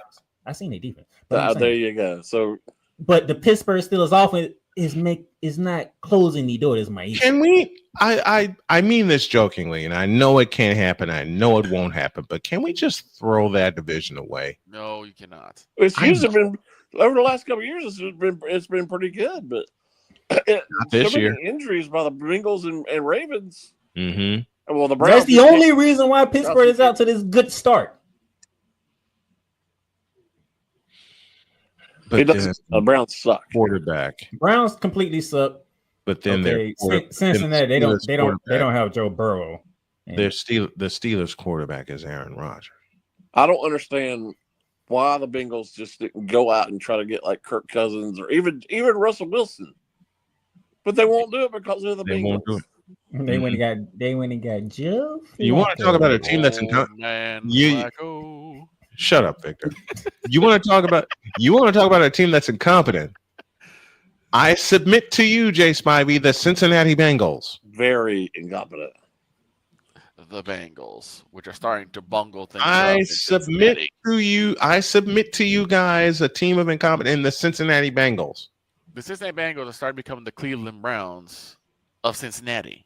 Well, look who their owner is. He's incompetent too. See? Mike Brown's incompetent. Well, his name is Brown. WKRP is going to stop hosting their games soon. His dad's probably rolling over in his grave because Paul Brown was not incompetent. No, he was not. Last name was Brown. It makes sense now. And they renamed Paul Brown Stadium, which they shouldn't have. So the Bengals knows the end right there. So the Bengals brown, the Dolphins brown, and the Browns browned. I'm not going to say it. I want to say it, but I'm not going to. Just say it. We'll finish with this. I have 4 words. Besides, how about those Bucks? How about those Colts?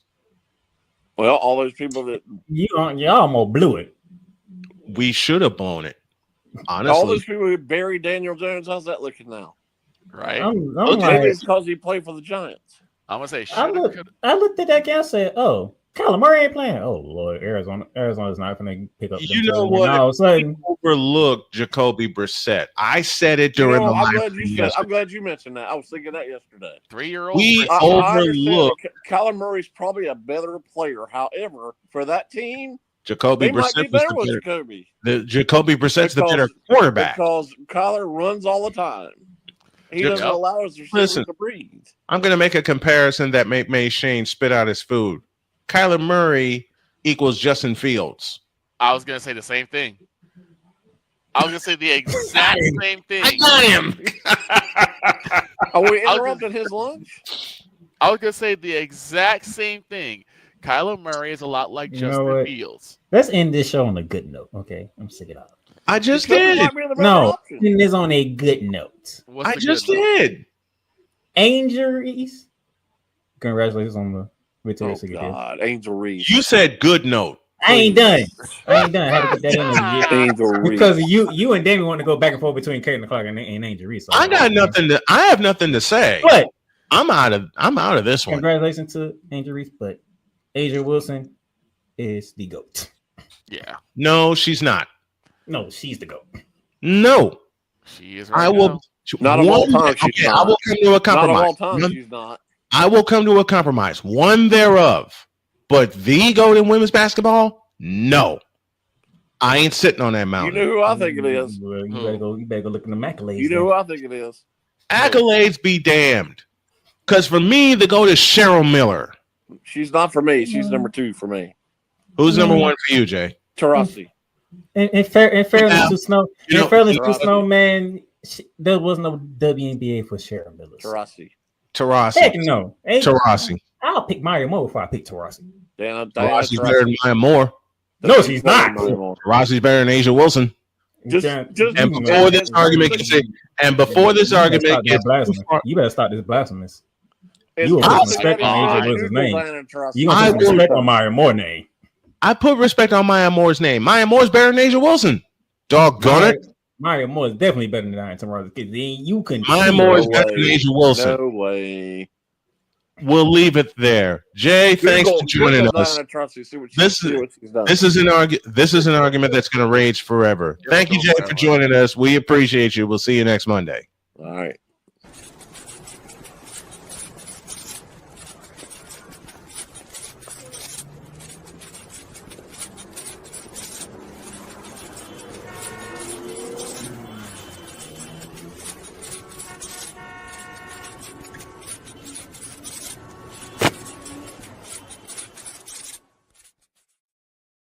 We better split. Have a great day. God bless. Remember to make your next move your best move. And always remember, if your dreams don't scare you, they are simply not big enough. Dream big, do bigger. We are, and we hope y'all are too. Thanks for listening, everybody. See you tomorrow.